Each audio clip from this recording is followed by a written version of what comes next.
développement de la RDC. Je suis 100% congolais. La RDC est la terre de mes parents, grands-parents et arrière-grands-parents du côté de mon père et de ma mère. La RDC a payé pour mes études primaires, secondaires et aussi universitaires. Je dois tout à mon pays et au peuple congolais. Ma connexion et ma loyauté à la République démocratique du Congo sont très fortes, totales, inconditionnelles et indiscutables. La terre de nos ancêtres, elle est sacrée. Je vous invite tous à protéger notre terre, qui est notre patrimoine commun, et à défendre l'intégrité du territoire et la souveraineté nationale, quelles que soient les conditions et quel que soit le moment. Car cette terre, c'est la seule dont nous sommes propriétaires à 100% et que personne ne doit nous l'arracher sous quelque subterfuge que ce soit. Je voudrais renouveler ma proposition du plan Marshall de Noël Tchani pour la reconstruction et le développement de la RDC comme étant la vision globale du développement pour pacifier tout le pays, lutter contre les antivaleurs, promouvoir la bonne gouvernance, développer le capital humain, promouvoir l'autosuffisance alimentaire, créer des infrastructures de base, industrialiser et diversifier l'économie nationale, promouvoir un système financier moderne et robuste, restructurer la Banque centrale du Congo en une véritable autorité monétaire et de régulation et doter le pays d'une monnaie nationale crédible tout en mettant fin à la dollarisation de l'économie nationale. La finalité du plan Marshall de Noël Tchani pour la reconstruction et le développement de la RDC, c'est de développer le pays et aussi d'éliminer la pauvreté dans laquelle croupit notre population actuellement. Le coût total du plan Marshall de Noël Tchani pour la reconstruction et le développement de la RDC est estimé à 1000 milliards de dollars sur 15 ans pour faire progresser le produit intérieur brut par habitant de 450 dollars aujourd'hui à 15 000 dollars au moins en 15 ans, tout en créant au passage des emplois et en améliorant les conditions de vie de tous nos citoyens. Ceci est tout à fait possible car je suis convaincu que l'impossible n'est pas congolais. Mais nous ne pourrons pas réaliser ce rêve si la RDC arrivait à perdre sa souveraineté. C'est pour cela que nous devons nous battre pour protéger la souveraineté nationale, étant donné que le destin de notre pays se trouve dans les mains de ses filles et de ses fils que nous sommes. Pour préserver la souveraineté nationale, je propose que la fonction de président de la République démocratique du Congo soit réservée aux Congolais nés de mère et père congolais. La suite logique du verrouillage de l'accès à la présidence exige la même portée de la nationalité au dauphin constitutionnel du président de la République, c'est-à-dire le président du Sénat congolais. Le verrouillage doit aussi couvrir quelques postes de souveraineté nationale, qui sont le président de l'Assemblée nationale, le haut commandement militaire, le haut commandement du commissariat général de la police nationale, le directeur général des migrations, connu communément comme étant la DGM, l'administrateur général de l'Agence nationale des renseignements, connu comme étant l'ANER, les hauts magistrats de la République, le Premier ministre et les ministres régaliens, c'est-à-dire les affaires étrangères, l'intérieur, la défense, la justice et les finances. Beaucoup de compatriotes ont déjà compris les enjeux du fait de l'infiltration au sommet de l'État depuis plusieurs décennies dans notre pays. Ces compatriotes soutiennent ma position de verrouillage. Mais comme il faut s'y attendre dans une démocratie naissante, quelques compatriotes s'y opposent en avançant comme argument, d'une part, que la loi proposée serait discriminatoire parce qu'elle écarterait une partie des Congolais et certains candidats potentiels aux élections de 2023. Mais d'autre part, qu'il y a des sujets beaucoup plus importants et plus urgents sur lesquels on devrait s'attarder, notamment la misère dans laquelle croupit la population congolaise actuellement. C'est pour faire face à ces questions de pauvreté et de misère que j'ai proposé le plan Marshall dont je venais de vous parler tout à l'heure. Chers compatriotes, mesdames et messieurs, Ma proposition de verrouiller l'accès à la présidence de la RDC et aux fonctions très sensibles est importante. Pourquoi? Parce qu'elle porte sur un aspect crucial de la vie de notre pays, l'accession aux plus hautes fonctions de souveraineté nationale. Ma proposition de loi ne porte pas sur les conditions d'acquisition de la nationalité congolaise ou sur les modifications de ces conditions d'acquisition de la nationalité congolaise. Ma proposition ne changerait donc rien quant à la nationalité de ceux qui sont déjà congolais actuellement. Je voudrais vous parler d'un article important de la Constitution qui parle de ces questions de nationalité. C'est l'article 10 de la Constitution de la République qui est très clair au sujet des conditions d'acquisition de la nationalité congolaise. Cet article stipule ce qui suit. La nationalité congolaise est une et exclusive. Elle ne peut être détenue concurremment avec aucune autre. La nationalité congolaise est soit d'origine, soit d'acquisition individuelle. Est congolais d'origine toute personne appartenant aux groupes ethniques dont les personnes et le territoire constituaient ce qui est devenu le Congo, c'est-à-dire actuellement la République démocratique du Congo au moment de l'indépendance le 30 juin 1960. Il y a une loi organique qui détermine les conditions de reconnaissance, d'acquisition, de perte et de recouvrement de la nationalité congolaise. Mes chers compatriotes, mesdames et messieurs, je propose aussi que les révisions prochaines de la Constitution de la République démocratique du Congo permettent aux Congolais ayant acquis des nationalités étrangères de recouvrer la nationalité congolaise d'origine, que personne ne doit perdre. Nous sommes nés Congolais, nous vivons Congolais, nous mourrons Congolais et nous serons enterrés Congolais. La nationalité congolaise, elle est sacrée. Personne ne peut l'arracher à qui que ce soit parmi nous. Sur le territoire national, tout Congolais devra se soumettre aux lois congolaises sans aucune possibilité d'invoquer une quelconque immunité du fait de la détention d'une nationalité étrangère.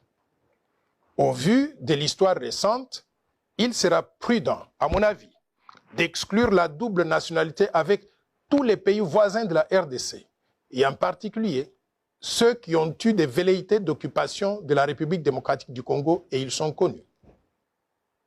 Chers compatriotes, mesdames et messieurs, depuis 1996, les armées du Rwanda, du Burundi et de l'Ouganda ont été rejointes sur le sol congolais par celles de Zimbabwe, de la Namibie, de l'Angola et de tous les pays du monde venus dans le cadre des opérations de maintien de la paix avec la MONUC d'abord et plus tard avec la MONUSCO.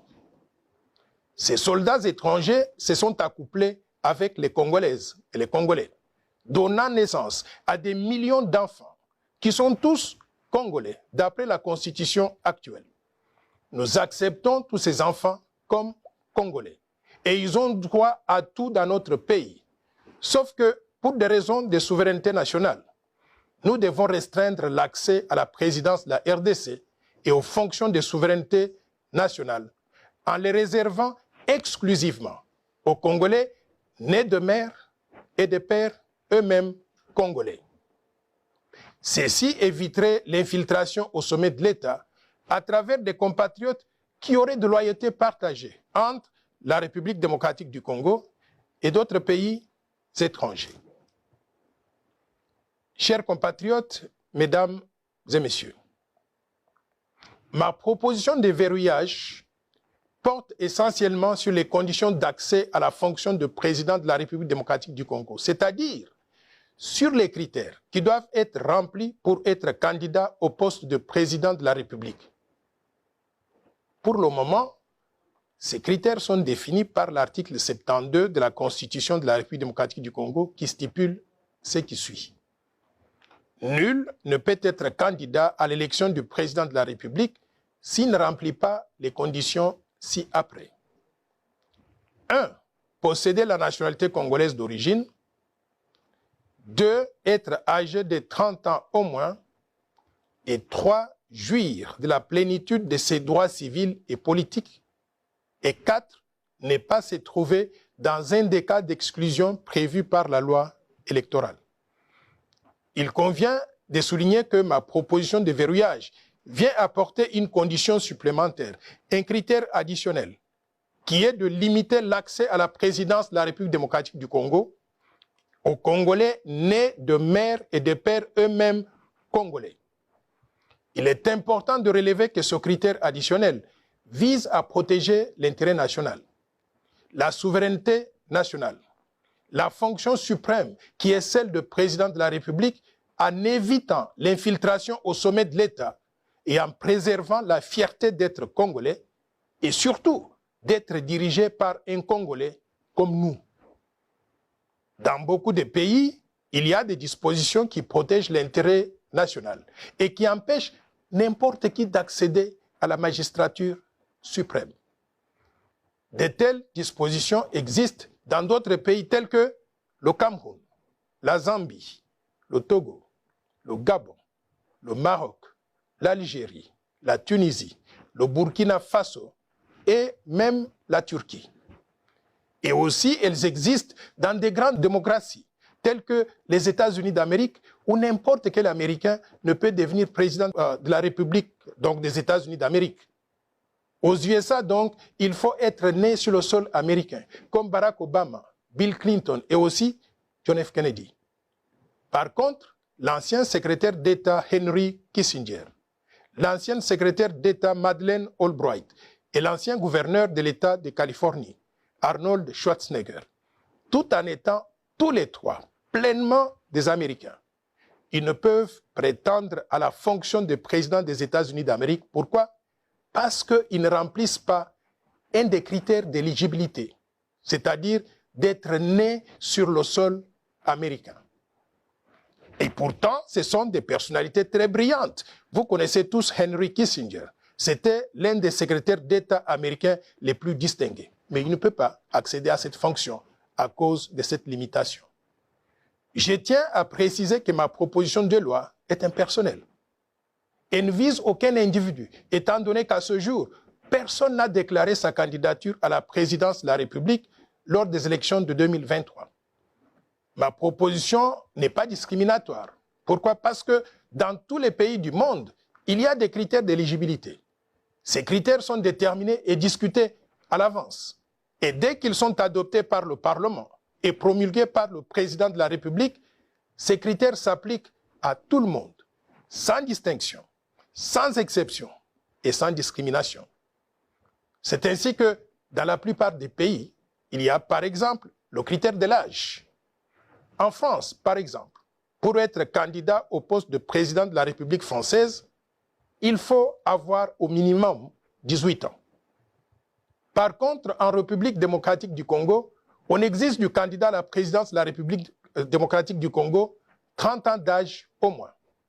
Est-ce qu'on peut dire dans ce cas qu'il y a discrimination par rapport aux Congolais qui n'ont pas encore 30 ans d'âge? La réponse est non. C'est un critère qui a été accepté par tout le monde et qui va s'appliquer à tout le monde aussi. Il convient de noter qu'en République démocratique du Congo, les conditions prévues par la Constitution sont complétées par des critères opérationnels, prévus par la loi électorale numéro 17/013 du 24 décembre 2017, modifiant et complétant la loi électorale numéro 06/006 du 9 mars 2006 portant organisation des élections présidentielles, législatives, provinciales, urbaines, municipales et locales, telles que modifiées à ce jour. C'est cette loi qui détermine, par exemple, le montant de la caution à déposer par tout candidat aux élections présidentielles.